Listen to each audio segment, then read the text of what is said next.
Hi everyone in English 2323, it's Dr. E and I want to welcome you back after spring break. I hope you took some time away from the computer, or at least the computer as it relates to school, right? Some of you can't ignore your computers if you work or have kids who are working on those.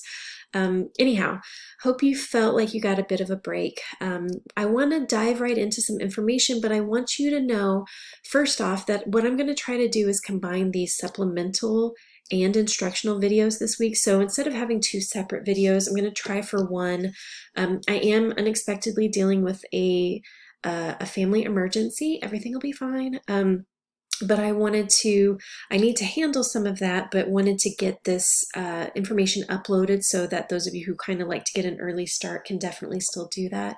And know that if I don't cover some information in this video, I'll work to combine it next week as we move into discussing Robert Louis Stevenson, who you'll read this week, right? So I'm going back to before break to talk a little bit about Arthur Conan Doyle and his text, The Speckled Band.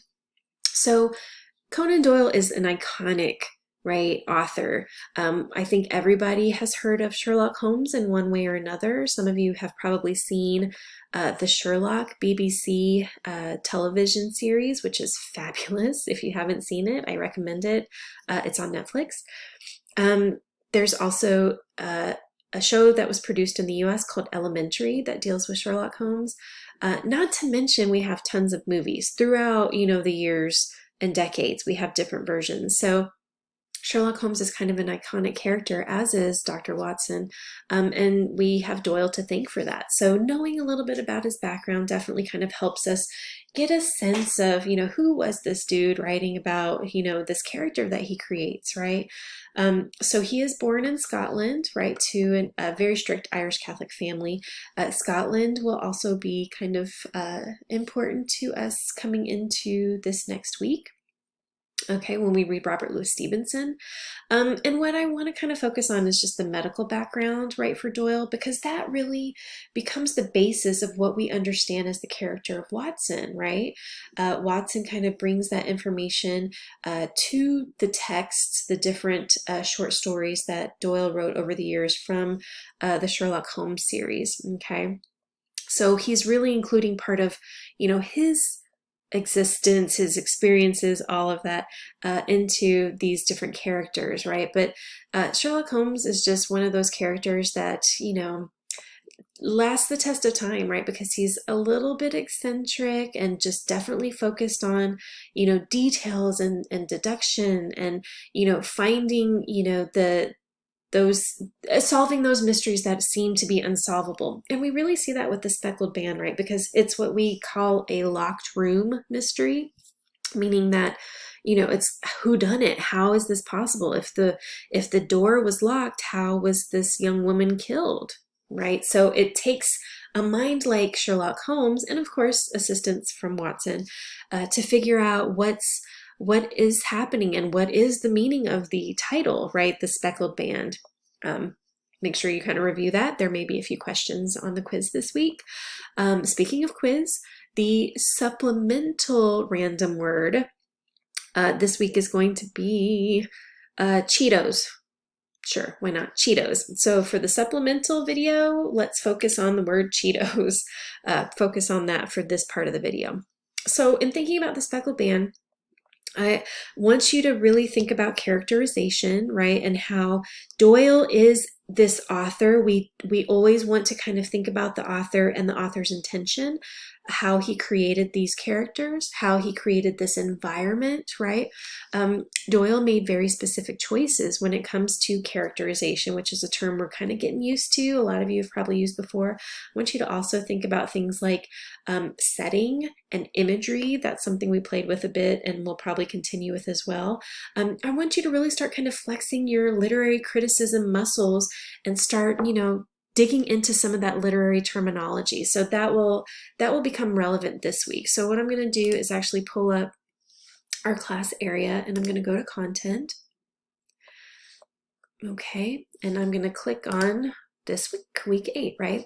So if we look at, excuse me, this is our schedule, and I've done some updating because I know the page numbers were all over the place, which Nobody's more frustrated with that than me with the book issues that we've had, but we're going to get through this. So if you have the 3-volume set, we're in the Victorian Age book, and these are the page numbers for Robert Louis Stevenson's biography, which is written by our editors, and then the story, The Strange Case of Dr. Jekyll and Mr. Hyde. We're only reading up right to the last night, so we're not taking the whole story at once like we were able to do with Doyle. This is a bit longer, and I think some of you will find it may be a little bit more difficult to read. I don't want to say it's difficult because it's not, but we're working with a much different writing style than we were with Doyle. Stevenson, we want to talk about imagery. Stevenson is really into imagery. So just the phrasing and the way that he's creating the characters, the scene, all of that, it takes a little bit of time to read. So just be patient, take it, just take it section by section. Don't try to read it all at once if you're able to, okay? If you're in the major authors text, these are the page numbers. I do want to make a note that I will be working this week to not only update the schedule so that you can see readings and the rest of the semester at a glance, but I also am going to be working on updating your grades. So I do want you to note that if you do see some grades that you have questions about, I need you to do a couple of things. And the first is do a little digging and see, did I submit that on time? Did I answer all aspects of the prompt? Did I turn this in correctly? Those are going to be things I will need you to answer if you need to send me an email about your grade. Show me that you've done the work, but you need to explain, like, what is the situation? I'm working with a lot of classes, a lot of people, so I want to have all that information at the ready when I work to create a response about a particular grade, okay? I do want you to know also that we're getting into week 8, so we're going to be working in groups. You have been placed in small groups, and usually I let D2L do this, but D2L is the worst and it's not letting me put you into groups. So I manually put you in. I need you to let me know as soon as possible if for some reason you don't see your name listed so that I can get you into a group and you can get your work submitted on time. Okay, you have the paper portfolio video that you can review. It's something that has already been posted, but you can review it. The paper topic discussion post is due by 11:59 p.m. So I want you to note that this is one of those posts that you can go back to later when we start working on that portfolio and you can revisit. Okay, so these are things to keep in mind. You need to, provide feedback for every group member. Okay, oh goodness, what do I have here? Mark up their document. No, okay, I will update this. You just need to respond to everybody in your group. I want this to be like a group conversation. The closest we can do to that, right, is respond to one another. Go back and forth in the discussion area. And then you have your participation quiz. What I'm going to do now is I'll walk through the week 8 paper topic briefly, but I want to really show you what it looks like to find where you are in your groups, okay? So you'll be placed in those groups, okay? Look for your name in the list of threads, okay? Once you find your name, only respond to and post within that thread. When I use the term thread, don't get thrown. I'm going to click this right here. I'm going to use one of my classes as an example, so if you see some names that aren't yours, that's okay. I'm going to scroll down, and you'll see that people are placed into different groups, okay? So say I'm in this group right here because I, ostensibly, just for an example, see my name. I'm going to click on this, and I've repeated the instructions here, okay? You are in your group's thread. Your name is at the top. You can see it up here, right? To then go in and create your paper topic post, you need to hit reply to thread, okay? And just go ahead and reply. You can, put your name. You can put only your name if you want to put that as the subject line, and type your response and make sure you're answering every aspect of the prompt, okay? And then you'll click post. Now, you need to make sure that you're also responding to the correct people, for the group kind of discussion. So once you click on your group, hit reply to thread, you'll start your own response. And I put, please be careful this week when responding to one another. Hit reply within the actual message written. This will make sense once you do the work. So if you are in a group and you're responding to Kimberly, right, you want to make sure you're in Kimberly's actual post and clicking reply within her post, Okay, just as an example, you don't want to reply to everybody accidentally by clicking start new thread, right? Or reply to thread. You want to just click reply. Again, this will make sense. This is why it's all here and it's bolded. Go back and look at the information. What I want us to do this week is to really get into some of that literary terminology again. I really want you to push yourself. So I want you to select 3 terms from the list I include below, and I would love for you to kind of push yourself. If you're, if you're really good on characterization, you feel comfortable with that, then maybe try theme, right? And what I want you to do is for each of those terms, kind of push your ideas and connect to Stevenson's story. So select 3 terms from the list and write a paragraph for each. Okay, ensure those paragraphs fully explain the term and how it relates to the text. And this is going to require that you use short quotes, right, to support your ideas. And I put more information here about that. So we have characterization, point of view, protagonist, style, theme, antagonist. These are pretty basic when it comes to conversations about literature, so hopefully you're somewhat familiar. But of course, we can all use a bit of review, right? So I've included the link to the Purdue Online Writing Lab's website, which is only one place you can go for some of this. You can also, of course, look in your course text. There's some information, glossary at the end. After the 3 paragraphs, I want you to write 1 full paragraph about your reading experience. Was it difficult to read this text? Because I mentioned it's very different from Doyle's. So if it was difficult, why? Or if you didn't have any difficulty, why do you think that is? What kind of work did this reading require? Did you need to look up those words? There were quite a few footnotes, right, that we needed to pay attention to with explanations about language or word choices.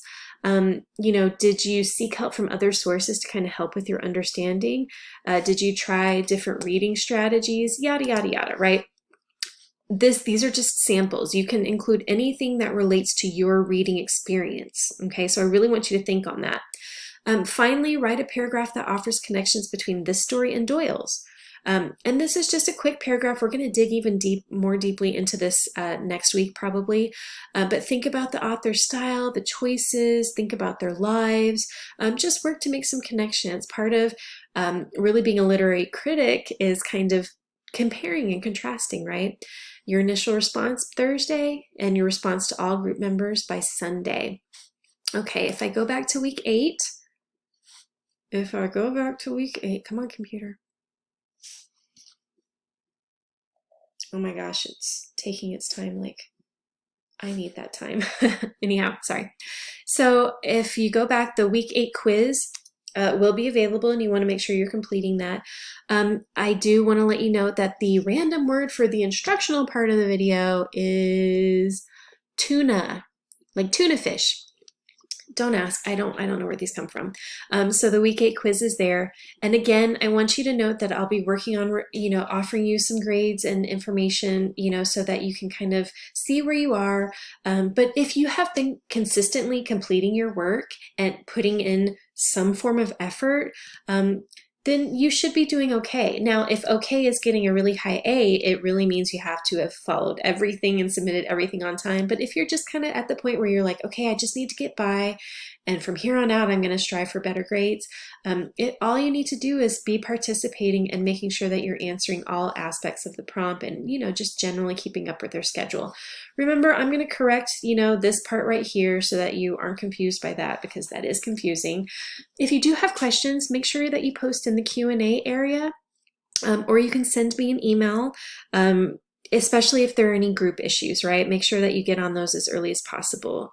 I'll try to get back to you as soon as possible while also dealing with this issue that's arisen. I hope y'all are doing well. Good luck this week, and let me know if you have any concerns.